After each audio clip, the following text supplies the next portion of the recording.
Chers amis, le secrétaire d'État américain Marco Rubio a lancé un avertissement clair. Depuis Saint-Kitts, lors d'une réunion régionale caribéenne, il a déclaré, je cite, « Le refus de l'Iran de discuter de ses missiles balistiques constitue un gros problème. » Fin de citation. Le mot est très fort, un gros problème. La famille, avant d'aller plus loin, vous connaissez les rituels, partagez la vidéo, likez, commentez et surtout, abonnez-vous à la page. Les négociations actuelles entre Washington et Téhéran se déroulent à Genève. Officiellement, elles portent sur le programme nucléaire iranien. Mais les États-Unis d'Amérique veulent élargir la discussion. Écoutez, ils veulent inclure les missiles balistiques. Et c'est là que tout est bloqué.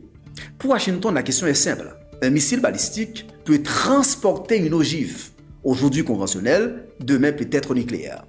Même si l'Iran n'a pas d'armes nucléaires déclarées, la combinaison enrichissement plus missiles inquiète Washington. Les États-Unis d'Amérique estiment que laisser les missiles en dehors de l'accord serait une erreur stratégique. Ils considèrent que cela rendrait tout futur accord fragile, incomplet, insuffisant. Du côté iranien, la position est également claire. Les missiles balistiques font partie de la défense nationale. Ils ne sont pas négociables. Pour Téhéran, chaque pays a une armée. Chaque pays développe des capacités militaires stratégiques. Pourquoi l'Iran devrait-il être l'exception? L'Iran explique que ces missiles sont un outil de dissuasion, une protection contre les bases américaines dans la région, la puissance militaire israélienne, les menaces extérieures. Marco Rubio a mentionné explicitement les bases américaines au Qatar, aux Émirats arabes unis, à Bahreïn. Ces bases sont à portée de missiles iraniens. C'est un fait stratégique, chers amis. Cela change l'équilibre militaire dans le Golfe. Les États-Unis d'Amérique accusent également l'Iran de menacer la navigation internationale. Cela concerne le détroit d'Ormuz, les routes pétrolières, les incidents passés avec des navires. Le Golfe est une artère énergétique mondiale. Toute tension là-bas influence le prix du pétrole. Ces déclarations interviennent sous la présidence du président américain Donald Trump. La stratégie semble combiner pression maximale, négociations contrôlées. Washington veut montrer qu'il ne négocie pas en position de faiblesse, mais en même temps, il maintient un canal de communication. La famille. Ce que nous voyons ici, ce n'est pas seulement un débat technique. C'est une confrontation stratégique. Deux visions opposées de la sécurité. Pour Washington, les missiles iraniens représentent une menace. Pour Téhéran, les missiles représentent une garantie de survie, de souveraineté. Deux narratifs, deux intérêts totalement opposés. C'est pourquoi cette crise dépasse les États-Unis d'Amérique et l'Iran. Elle concerne Israël, les monarchies du Golfe, la Russie, la Chine, l'Union européenne et l'Afrique. Chaque acteur observe. Chaque acteur calcule.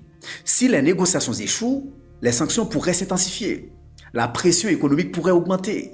Les tensions militaires pourraient reprendre.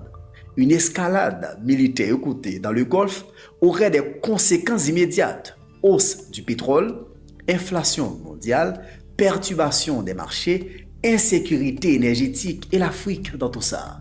L'Afrique importe du carburant. L'Afrique subit les hausses de prix. Chaque crise économique mondiale touche directement nos économies, chers amis. Ce dossier révèle une réalité. Le monde est en transition. L'ordre unipolaire est contesté. Les puissances régionales veulent plus d'autonomie. L'Iran ne veut pas être désarmé par les États-Unis d'Amérique. Washington ne veut pas perdre son influence régionale. C'est un bras de fer stratégique. En résumé, Marco Rubio affirme que le refus iranien de discuter des missiles est un gros problème. Les négociations à Genève continuent, mais un obstacle majeur subsiste, la question des missiles balistiques. Tant que cette question restera bloquée, un accord global sera difficile et très difficile.